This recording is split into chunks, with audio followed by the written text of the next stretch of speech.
Salut à toutes et à tous, vous qui êtes éparpillés à travers le monde sur l'émission Valeurs Absolues. Cette émission était conçue pour recevoir les acteurs politiques, pour essayer de parler de l'actualité politique de notre pays. L'émission est diffusée sur Mouli Média Télévision, présentée par Sandrine Mamba. Le petit Zach, aujourd'hui dans un nouveau numéro de cette émission Valeurs Absolues, je dois recevoir pour vous un acteur politique. Il s'agit de Timothée Efika Lenoir. Et avec lui, on doit vraiment entretenir à long et à large. Merci beaucoup à bateau tout haut de pour prêter mes portes de haut de loin. Maître Chris Cicéron Bakoumba Koufaya. Moi, Nanda, sommes 35, soif de servir les autres. Merci le gouverneur Richard Mouyej Manguez Mans, soif de servir la loi là-bas. C'est-à-dire la loi là-bas, tout bas si Richard Mouyej Manguez Mans. Merci la patience que nous y aimons. Très chéri. Moi aussi à Fossé Daltama, merci Narit Makiese, moi aussi à Soda à Kanseta.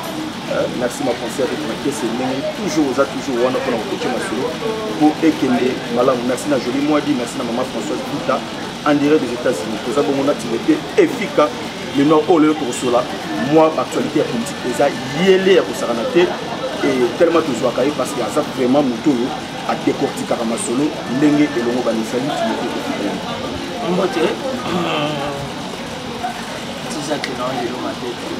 gouvernement Bini, Combo ya Timothée le foot les noirs exact.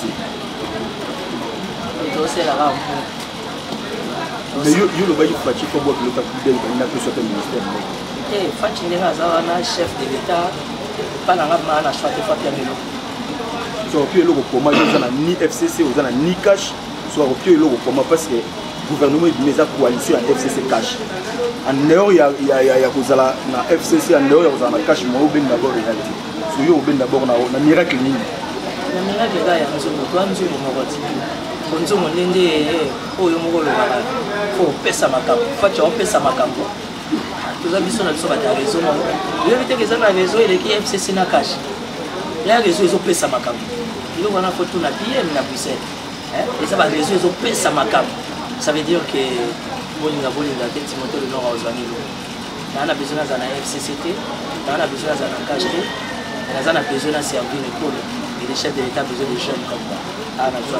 Et c'est on a beaucoup d'entrée des jeunes, on a fait ça mon Konzambo Kambote, à Ochalo pour la Belgique, à Osala Moussala qui n'a pas de diplomatie et que Simba. Et les gens n'ont pas changé de cabinet là. La poste politique à l'épée. Et comme ce qu'on a beaucoup soit une douce à ce qu'on te connaît. Le lot Timothée Efika Lenoir, gouvernement est venu. Pour nous, bateau Oyo, nommé comme ministre, vice-ministre, est-ce que la population congolaise et de s'attendre à nini pour le gouvernement Oyo, Mono, acteur politique, non, mon bateau nommé. Est-ce que vous avez la capacité, vous avez la mobilité à diriger dans la poste où vous avez bon, malheureusement, en ce moment ici, attends la PC à vie, il y a un impact. Dans chaque cas, il y a des exceptions. Mingi babimi wana bayebi na bango bouloté. Mais ça na cadre d'accord, ba besu que ça na ba accord ya wana. Moto bozoyi ba maki oya yebi ne bien. Oni oyo tina kwani. Alors ça nene me bachi. Mais le plus important, on reste positif. Tout à la mboka minezo kende. Les gouvernement mo ça na une année 6-8 mois. Si c'est trop. Pourquoi 6 mois? Pour bayebi. Bayebi que ba osa une année te simbate. Parce que les mots on doit aller en transition. Tout le monde va avoir un se prétendre mais déjà les que ça ben ko fanda ben ta ba 4-5 ans ben ni wasa wana. Yo za dauphin. Baché yo na pouvoir. Et yo za dauphin baché yo comme ministre. C'est comme ta parena que il na ko ta copte. Et pour lui dire que si au côté ministre là pour foutre là. Ana me conseil aujourd'hui de moi 300 mois 500 000 $, on dit na banque pour foutre. Ma commission ministre. Oui, si mon commission ministre là, ce que c'est qu'il nous combat parce qu'il nous combat écoutez ça. Au contraire, il y aura un deuxième premier ministre et ce que j'ai craint que autour d'une table. Mais autour d'une table là, la personne en a position bien, ça sera le chef de l'État pour tirer la chef de l'État. Mais autour de la table, on va mettre tout le monde au sol. Et on a beaucoup compris que ma cambo si Timothée le nom tout le monde la vérité béni. Ça veut dire bateau va poni comme ministre, je vais pas être un écrit, je vais pas être un jaloux. Félicitations pour Nababo. Mais nous avons s'attendre à un moins malhonnête. Mais bonne chance, ma master va suivre. Dans un moment où c'est très complexe, très difficile, j'espère que ça va aller. Premier ministre Sylvestre Ilunga Ilukam, est-ce que akokoka vraiment kokumbela gouvernement na ye na ndenge oyo population aza kozela est-ce que eza vraiment eloko moko ekopermettre que lelo population mpe ese retrouver na gouvernement oyo ebimi? Non, mais le premier ministre Sylvestre Lukamba aza na défi. Échec na ye ezala ya ye te. Échec na ye ezala l'échec ya chef de l'État. Ça, c'est une chose qu'il faut comprendre. Alors, du fait que le chef d'État n'a pas la majorité constitutionnelle, le chef de l'État doit avoir un cabinet fort et costaud où il est surveillé l'action du gouvernement. Parce que l'échec à Lukamba, et ça, il y a Lukamba. Et puis à cet âge-là, tu as eu échec, souci des années. Mais échec, il y a nani, il y a Lukamba et des années. Échec. Autorité morale non, autorité morale n'est pas en fonction. Mais c'est lui qui gère, c'est lui oui, c'est lui qui gère, c'est lui qui gère, c'est lui qui dirige la plateforme. Mais officiellement comme ça, il n'est pas en fonction. Au contraire, au nom de la coalition, là, on a un problème. Les hommes d'Aza en fonction chef de l'État. Il y a un chef de l'État face à Navarro, Rigueur Makassi. Et dans le cas de Rigueur, on a victime face à la capitaine à l'équipe. Capitaine de l'équipe, il est le premier ministre. Le premier ministre, c'est lui qui va mettre depuis mon kilo bandam. Wacho balikro bakuzu ya ndenga mukete pozu mutu moko azana botie ministre ye aza makasi kobotisa bana 14 ans 15 ans 16 ans il est pédophile akomi lelo ministre alors faut que c'est après 2-3 mois nde bana bato bazobase somonaki mboka eza baprogramme ebele bozwi ministre bobengaka nani Amos Mbaye 15 ans conseiller financier de la sport aye kokoma sous titulaire eza mpo kosunga ya yiba azalaki na coque babengana ye na imana bana imana botelema moti babengana ye ça veut dire qu'il y a un sale papa boye kozwa germain yoza contre Amos Mbaye aza bongo ministre sport papa nous voulons que les choses se passent bien ça veut dire que quand avant de nommer quelqu'un batini ba service à sécurité et la de la vie na ye et la de la parcours na ye mais Amos Mbaye pas ça du domaine na ministère au baté ça vraiment du domaine le comment au sala mobile parce que pour mes autres résultats il faut donc des chans il faut donc des cannes na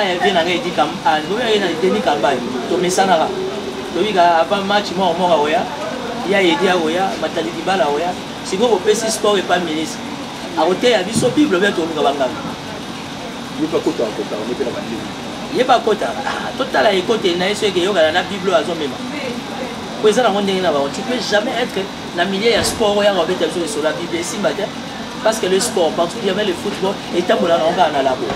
Et puis il n'a pas été un bon gestionnaire. Il a été conseiller financier pendant 15 ans. Parce que ce côté aux ministres, aux appuis, aux anamba ou pas, alors on l'a déjà le ramobima. C'est connu de tout le monde, c'est pas un sujet d'amour. Est-ce qu'il n'y avait pas quelqu'un de mieux par rapport à ma plateforme et voilà, on voudrait gérer le sport? Je n'ai rien contre Amos Mbaye. Maintenant, on a dossier mon à Amos Mbaye. Il sera validé d'opinion Moutabé. Amos Mbaye a 2 jours en prison. Non, il a vu notre dossier à suivre. Pour que les Sikambo qui sont c'est malheureux.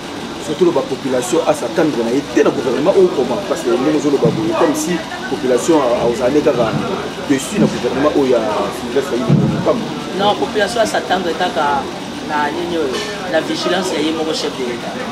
Le gouvernement où ils ont encore la complémentarité. Parce qu'il n'y aura rien. Et c'est connu.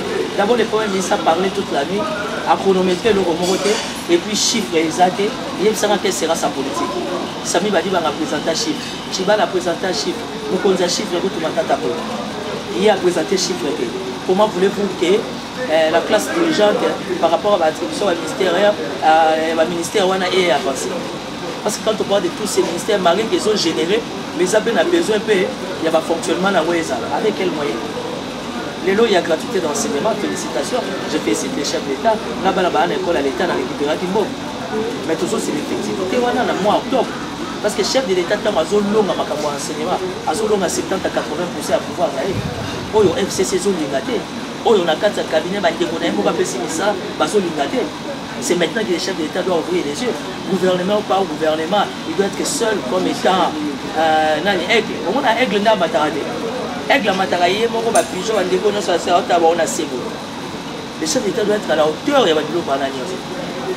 Alors, comme étant chef de l'État, garant des institutions, père de la nation, quand vous prenez ma bien, ma pigeon animaux, il y a mon gars, qui se permet de dire n'importe quoi. Oui, parce que Azabongo va récupérer le gouvernement Oyo et a commis, ça a déclaré que non, il a été à la Mouka pour dire que non. Martin Fayulu a gagné l'élection, autre que la vérité de dire, est-ce que c'est normal parce que aux sous pouvoir, tous les qui ont lié à les communaux, va peut se placer, les communaux comme le n'importe quoi, c'est tant qu'il y a un acteur politique, tant qu'il y a quelqu'un qui connaît ça,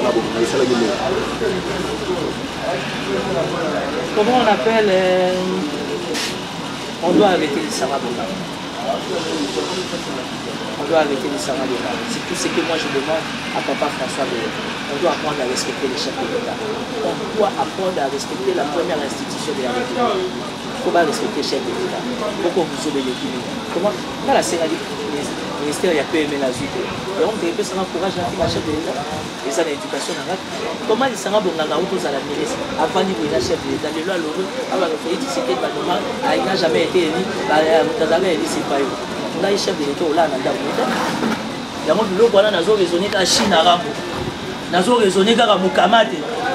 Au Kabila on a Kingaka, tu côté azolé sa tigre, côté azolé sa lion. Souvent tout le monde a sa lioni.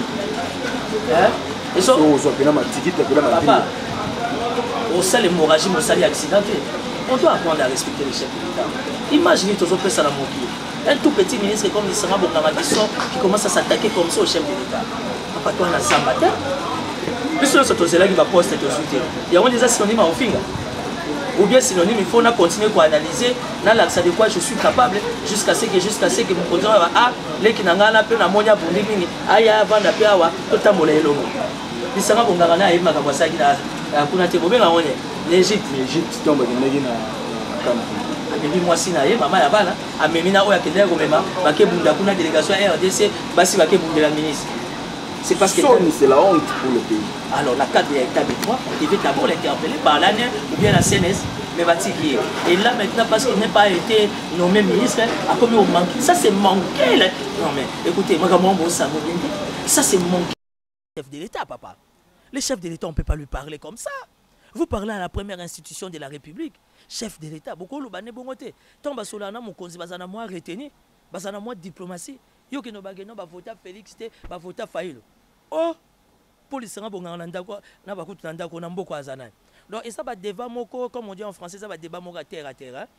Oh lisanga bonga ngalobaki, oh ya sala ki boye. On n'a plus ces niveaux là, il faut élever les débats.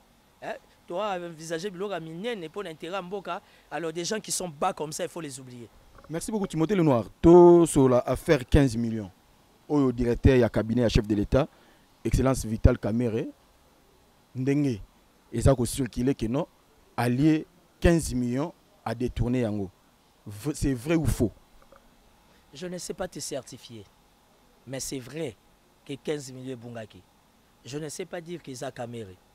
Si vous avez une précision, il faut que ça gouverneur à la banque. Le gouverneur de la banque est mieux placé. Nous avons la maîtrise de virement sur un niveau où il n'y a que les gouverneurs de la banque. C'est qu'il y a une complicité entre Kamere et les gouverneurs de la banque.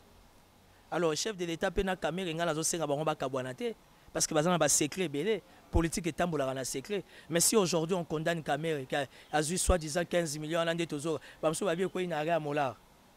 Il y a un arrêt à Molar. Il va bien qu'il y ait un arrêt à pompage. Vraiment, vraiment 15 millions, 15 millions la minute sur la zone, on a bongi la vie quoi. Vraiment ça, vraiment 15 millions la bongi la vie. Vraiment, là que Lukata Ronaldo, on a la match vraiment. Donc c'est malheureux. Non, moi je pense que c'est un débat, ce que je crains, et maintenant l'Assemblée nationale. Et tant que maintenant l'Assemblée nationale, le chef de l'État n'a pas sa majorité parlementaire. Je crains que les noms du chef de l'État soient cités. Et quand on va citer les noms du chef de l'État, les chefs de l'État risquent d'être mis en accusation. Ils ont bien été pour l'image en Boka, ils ont bien été pour la politique. Chef de l'État, si réellement c'est Kamere de gauche à droite, il doit suspendre. Il doit les mettre dehors. Parce qu'ils en ont choisi. Politique, ils ont monde état d'âme. J'ai appris une chose, hein, et pas papa Léon Kengowadondo. Un homme d'État n'a pas d'état d'âme. Ceux qui sont hommes d'État, comme il y a état d'âme, c'est que c'est homme d'État. Parce que yo zan de konanga to zarana yo zakle, mais pour l'intérêt nanga étant homme d'État, son amono comment déranger fonalia yo. Fonalia yo, j'ai pas le choix parce que nga fona sécuriser quoi ngalanga. Nga fona sécuriser mpungu nanga. Mais Kamere peut pouvoir kabwana fache ça mais peut pas si parce que ba clause la bango ba yokanaka tant ba salaka marmona bango wana fachi vite wana si c'est fachi vite et c'est que faut bazala que non ce qui obimi ngana au premier ministre mais et ça que non VK azu prématurité parce que eza coalition ya FCC na cash yango moni azala na kata cabinet comme directeur ya cabinet ya chef de l'état pour gérer tout ana posa rozala ministre té parce que sika zawana déjà azo coordonner déjà mamutu to ba après chef de l'état zaye so au moins té bozo luka bo faire kabola bango avant très tôt comme ça au moins té ko sala un peu moins milinga na faire à 15 millions. Ce n'est pas dans comment dire dans mes habitudes hein, koluka malheur à mutu. Mais aujourd'hui, le chef de l'État, il n'a pas le choix. Il a 5 ans qu'il doit entretenir. Il a 5 ans qu'il doit conserver. Il a 5 ans pour nous la rebondir dans 10 ans. Ça veut dire pour l'intérêt à pouvoir nous en choisir. Les alliances se font et se défont. Donc ça l'alliance n'a eu simbité. N'ako que ça l'alliance musu na Baclay. N'ako que ça l'alliance musu na X. N'ako ça l'alliance musu na Y. Tu comprends la logique? C'est ça la politique. Il y a un moment politique il faut qu'on y ait. Soit à CSM, les ming ou bien les qui n'a pas commis politicien. Non, non. Le chef de l'État a le droit. Il y a Robin Kamere, il y a Solanaye, il y a sécuriser, il y a Tchaye de côté. C'est possible. Parce qu'en politique, rien n'est impossible. Parce que le dossier à 15 millions et Kangia mi Kamere dans Zoto, à tel point ils ont salé une image à chef de l'État. En ce moment, le chef de l'État n'a pas besoin de saleté comme ça. Alors si réellement il y a Kamere, Kamere doit tomber. Choix il doit tomber. Et nous attendons du chef de l'État décision comme étant père de la nation, garant des institutions, Kamere doit tomber. Wana uti ama kamba otuna badadite. Wana ama kamba otuna badadite. Na na mwana ngaza mwana badadi. Po mikolo ekoma kaka dadi batiki ba pasteur ba komi ba badadi. Badadi. Badadi basuka na ba maître depuis mokile banda. Batu ba bomi pouvoir akabili eza ba pasteur badadi. Ya on a un chef de l'État pas Félix Tshisekedi pas de confiance dans ba pasteur. To suka na prière na musika. Soko lingi mabonza na tindi intendant. Soko lingi action de grâce na tindi chargé de mission. Kokota kota na carré na ngate. Pour que comme Dieu m'a dit, pour bangiza ga Dieu m'a dit. Si Dieu m'a dit, a dit ngapé pour ani yoka. Hein? Aroniata chef d'état prophète moko abimaka bono soki kaka fachi corps ya papa na ye yawa akundi da 3 jours ya okufa mais prophète oti lelo abunga ye mo alobaka ko mikufa est-ce que ti lelo aza batabongo fo baluka ye o bakanjazo eza alukuta fazwa fimbu ya longange vraiment à tête reposée. Timothée Lenoir makambo ezoleka na Afrique du Sud oyo ba sud-africain baza ko boma ba étranger baza ko sacrasser bango na tel point tu peux pas même imaginer ce que état ke yo lelo to moniango na Nigeria président nigérien a tindi avion pour récupérer restaurant na union soto baza kuna na Afrique bazonga mboka so biso awa assemblée nationale etikali ko zwa motion pour la situation wana te ata membre du gouvernement moko te alobeli pour la situation o ezoleka kuna na Afrique du Sud état que un acteur politique ko loba nini sur yango. Non, je suis tellement déçu. Mais moi je vais pas aller par 10 000 chemins. Non, c'est un chef de l'État connaissant l'esprit naïe. Ambassadeur ya RDC en Afrique du Sud, il a été incompétent, il a été incapable de sécuriser la population. Ambassadeur en Afrique du Sud, il a un aéroport CNS Kangaï. Mbama balekisi na boloko. Obi kakanga ambassade. Tilelo. Or ambassade c'est si kamoko ya refuge. Oyo koloma bela zana droit oyo bata maswaze pa mpa akanga ambassade. Même pour Namona, il a fallu presser ou pas chef de l'État. Ça veut dire l'ambassadeur nigérien, zambien, zimbabwéen, bango nyonso bazalaki. Ba fongoli ba porte pour sécuriser ba ressortissants là-bas. Oh ya biso kangi ambassade ya Kwenda porté disparu. Alors moi je demande pas bangi tamsuba lapidé. Mais tu sais, il y a une chose que les gens ne comprennent pas, petit Zach. Faut pas dire des choses comme ça. Tu sais pourquoi on est chef? Quand on accepte d'être chef, ce n'est pas pour montrer aux gens tu es beau, tu as beaucoup de costumes, tu as beaucoup de femmes. Non. Quand on est chef, c'est pour assumer la charge. C'est pour accepter cette charge qu'on t'a donnée. Toi, tu es ambassadeur, tu représentes le chef de l'État Kuna. Bazo Bomaba, un chef de l'État, papa bagi le peuple d'abord. Yo Kangi, ambassade Yakwenda. Ah, mais moi, je dois t'arrêter. Moi, je dois t'arrêter. Il n'y a pas de question. J'instruis la CNS, on t'appelle, bou, makala, sans dossier. Parce que c'est comme ça qu'on doit réorganiser les choses. Mais le réseau m'a fait c'est que di mawele kiming politique basala ngona mawate ki monte maboboto na politique ezarate politique ezalo ko monde à mafia. Ça veut dire quand tu sécurises mes intérêts on est frères. Quand tu sais pas sécuriser mes intérêts faut n'aller yo. Parce que moi j'ai un mandat à sécuriser. J'ai un mandat à défendre. J'ai une vision à, comment dire, à transmettre. Et alors, c'est clair. C'est un peu ça. Merci beaucoup, Tozo. Comme pratiquement dans la émission, tout sur l'affaire Mike Mukebai, Oyo Baotiko Longola, humilité naïe. Bah dire il y a ndeko Mike Mukebai. Okoko ça longa analyse ndengeni. Mike Mukebai a fini Zakari Babasu, a fini Gabriel Mokia, Daniel Safo a fini Zakari. Zakari Babasu, je le respecte beaucoup, c'est un père pour moi. Il n'est pas parti à Belgique, j'ai parlé avec lui, Azan a répondu médical. Ngaruto ça m'a étonné. Abimi la réponse médicale, maman est passé à l'émission à répondre.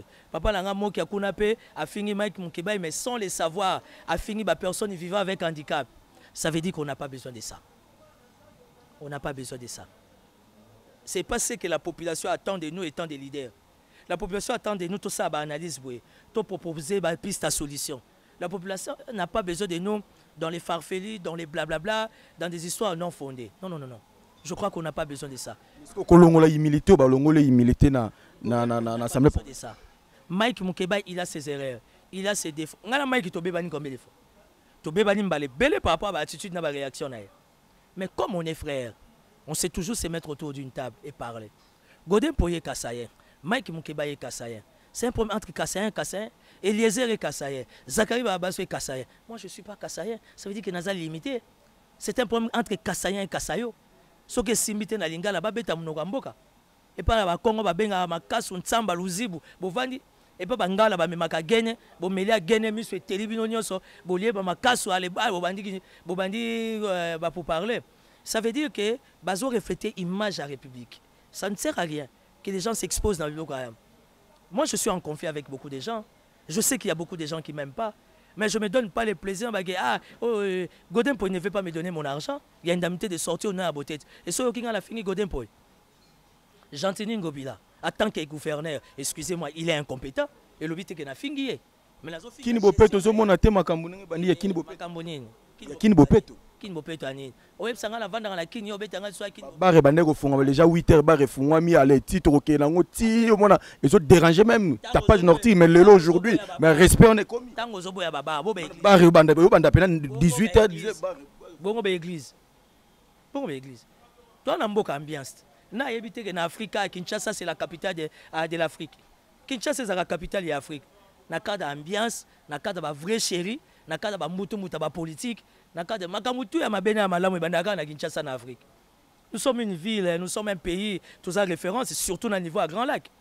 Alors, tant que vous avez des décisions sur le bien, tout ça, les étrangers, ils ont sangwama tongé. Tout ça, ils ont 20 ans à Pota, ils ont séparé. Tu sais que j'étais avec mon papa à Dabombole. J'étais suivi, je suis fier de toi. À part la politique, on se rappelle tant qu'il y a des bandales. Papa n'a pas bendete, n'a pas droit à la vie. Mon na kende pelemba mon na kende na cheche pour na nité na cheche na métro dodan température 40 papa nga na kinoa apa makambo indus ya politique je dois la vie nga ki pa vie abatute nga so ki pa ngole kisi air mais moi c'est nga ndako ya biketi po apa politique o sozo luki mona tamsu na zana ba immeuble na ville na vanda na ota mokina oza mon pepa mondele so ki pe colère le ki bo chaleur feza na base na ko ipe na couloir kimbuta nga moko naza mwana lemba ya Kilicha mwana lemba ya Lumene soki kolere leki na epe na cheche na bengi pe bampangi to kaboli mwamo elenge ki sasa ya ngwana na mboko so kangami na politique o tanga soya o beta AVC mais Timothée fika le noir bino ba Congo boyokisi ba Congo soni gouverneur Atuma Tubwala na vice na ye makamba buzobo yutu ko salama hier bazaki na cour ya cassation pona ko samba babwaka bango na kumba. Est-ce que nous avons la makambo à tout matouba on a vu ce n'est pas comme la tête ya Congo central naza ko to régler ya ko informer bino information na zui lelo ba ko mo condamner ministre Basile Olongo et pourtant Basile Olongo on a fait que faire son travail comme étant vice-premier ministre et ministre de l'intérieur le ko ezali kambo salité za na ba attribution na suspendre mais j'apprends qu'à tout matouba on a Congo central dossier à vérifier. Comment aussi longtemps tout ça là et loko et buzoba. Papa, moi je suis politicien, je te donne l'information. Atou Matouboanga, il est déjà 95-98% va accorder clémence pardon pour nous comme étant gouverneur à Congo central. En attendant, on a sacrifié les vice-gouverneurs. Sacrifié vice-gouverneur aux a hier aux a créé sous vice naïm sous. Il y a ozonga te, il y a donc voilà. C'est bon mamimi. Qui va na mamimi? Mamimi azo bang sanga na Kinshasa. Na ba Congo ba kwei bona Kinshasa ba kwei ya pamba pamba. Moi c'est à pembe ya motane. Ako ba mo balobaka moi c'est à pembe za option. Mamimi ane taleli. Ane simbeli. Mamimi une partie ya kosakana te koleka kutu album ya defa ya Adolphe. Partie ya mamimi azu koleka kutu album ya Adolphe. Te ngai heureusement nazaka makasi mais nazo batela ko ndima na liko kutana kana mamimi te. Batela ko ndima na ngande ko na yo. Tozo bundele kolo. Au moins bitumba ekomi na niveau moso kutena mamimi o bandela nyonso à zéro. Faut ko éviter mamimi pardon. Le nouveau chef de l'État le 17 ans à bon na Belgique. Yo kolo bani na ba diaspora tout au bazar éparpillé à travers le monde pour ba accueillir le chef de l'État. Je suis pas tshisekediste. Je ne suis pas de l'IDPS, mais le chef de l'État doit aller rendre visite à ses oncles. Oeza, le roi, les princes et le gouvernement belge. Ba Congolais ba kozala consensueux, ba yambaye, azo mérité a. Prenez ça comme vous voulez, ça n'engage que moi. Félicitations à chef d'État. Il y a un moment où chef d'État et mon faut pas qu'il y Belgique, faut pas tinda rabiso bata hindou ça toi comme éclaireur. Makambo biso photo ya kaloko avec éclaireur. To miner déjà terrain mboke yindi ki buisa pimpe koti. Donc tant que yemoko bakala dia kuba zo kita mabe koti. Mais si quoi zo kende kaka na ba conseiller ba comment ba partenaire avec l'église, kolinga ba fiancé ba na l'église, ba conseiller na présidence ba yebi rien. Mais félicitations à chef de l'État pour un voyage fa kende. Ah mobalit. Et puis ça simbi ba plan. Fa kende. Ça simbi. C'est que simba gwa simbi déjà. Oh chef d'État simbi gwa. Mobala za bon fa simba. Maman taza yo lie mwana e simba te. Maman mi aza yo lie Antoine. Maman Marie-Jeanne aza yo lie Timothée simba te. Yo yebite que moi si soka simbeli on pungu ezaka na efficacité. Nga maman abiso simbela ngai. Est-ce que ya mabe? Maman Marthe bazo bunda pona mwana ya mabe te. Facha ko kweya na Belgique et puis na mbutu mutako kweya na Paris. Pour faire qu'un m'appelle. Ayebe ska on dit m'appelle. Non peut s'indister va te comprendre. Ana sika mon à Paris faut aller kawana. Il faut se connecter na bilima. Il faut akende. Ana choité. Merci beaucoup to comme pratiquement la souka émission na biso valeur absolue. Oyo ezaki bongo présenté par Zakari Momba les petits Zakle na Yamaki Bongo Timothée et Fika les noirs au Totuko Sola différentes actualité aux le kana mboka na biso na politique mboka na biso to comme pratiquement la souka na été mot de la fin na bato tout bazolando à travers le monde na ba diaspora nyo surtout bazali libanda mboka. Non ba diaspora nyo bazana mboka ba ba betse mabaku balimbisa ngai. Je suis au plus 243 84 017 55 60 plus 243 84 017 55 60 c'est mon WhatsApp. Venez au là-bas. Les portes sont grandement ouvertes et par gouverneur Richard Mouyej Manguès, boya quoi investir dans l'agriculture, dans l'élevage, boya dans la santé, boya dans l'éducation, dans le transport, dans la minerai. Notre péché mortel est la minerai na biso. Nous avons appelé ça biso ango. Donc merci pour l'invitation, naza dispo et prochainement sur matière eza au Bengingai. Na pesi maman aba nangai. Directeur de cabinet dans la chambre. La princesse de Bagata. Mais Mikolo n'a pas sepelé na basi ba tete là. Sans oublier basi ba luba. Babi pouvoir eza ba na fuachi. Est-ce que tu as un choix? Mais kobo sanate. Bokila. Elongwe amufumbe amubambe amukaikomi mukwata brutalement. Et comme pour okanga mukwata brutalement. Les autres qui de Jésus. Naleli. À suivre. Merci beaucoup, merci beaucoup. La bateau tout prêter qui oreille na bino na ya Roland émission la même valeur absolue. Merci na bateau tout bazo soutenir de long ou de près. Merci na maître Chris Cicéron Bakumba Bofaya. Nous sommes 35 mois na ndaku soif de servir les autres. Merci na Patience Mukendi PM, merci na Jolie Moadi, merci na Elisa Lembe la grande dame Mufinuku ya Luanda Kabinda ndenge toujours salanga confiance. Merci na superviseur Cherivita. Merci na Cordo Tony Makonzo, merci na Bénédicte Anunga Yemba, la préférée du maréchal, merci na Tété Toumba en direct de Paris, merci na bateau tout au boza éparpillé à travers le monde, toujours beau soutenara Zakari Mwamba de près ou de loin, merci na honorable Zakari Bababa Suushia Chuku Mwambila, le diplomate public, le général de Gaulle de la presse congolaise, merci na Nengo Sala pour Lelo, na Zalaka Liboso ya Batu, na Lobara bien Liboso ya Batu, na informa rapé, na formaka Batu à travers émission nangai na pesi merci bo continuer ko s'abonner massivement na kati Kuli Media Télévision si ma caméra zaki bongo Baker Bay oyo asungaki ngai na bilili. Merci na équipe Bimba Linga la facile et merci beaucoup Tokutani Mikolezali Koya. C'est parti.